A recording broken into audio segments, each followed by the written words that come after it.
Robert Blaney smirked as Judge Barry Donalty described in graphic detail the way Blaney raped and strangled motel owner Linda Turner. Blaney showed no remorse as he admitted to strangling Turner first with a clothesline, then her own belt, and finally with his own hands.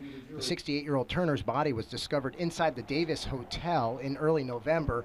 Blaney was caught 4 days later in Pennsylvania driving Turner's stolen car. Oneida County District Attorney Scott McNamara says Blaney was wearing women's underwear when he was arrested. He was wearing 2 pairs of sweatpants, and inside one of those pairs of sweatpants there was women's underwear that came out. Blaney is a serial rapist who has been to prison twice before. He served nearly 20 years for raping 2 other women, but was released on parole in 2009 after serving just 2/3 of his sentence, something the district attorney says should never have happened. Unfortunately, the way our law is written, he had to be released at that point.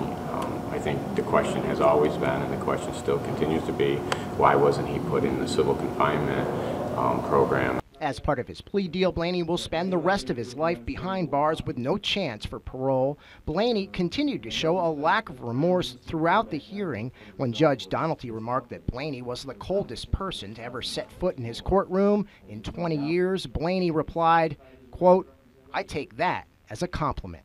Blaney's due back in court for sentencing on March 16th. In Utica, Brandon Roth reporting.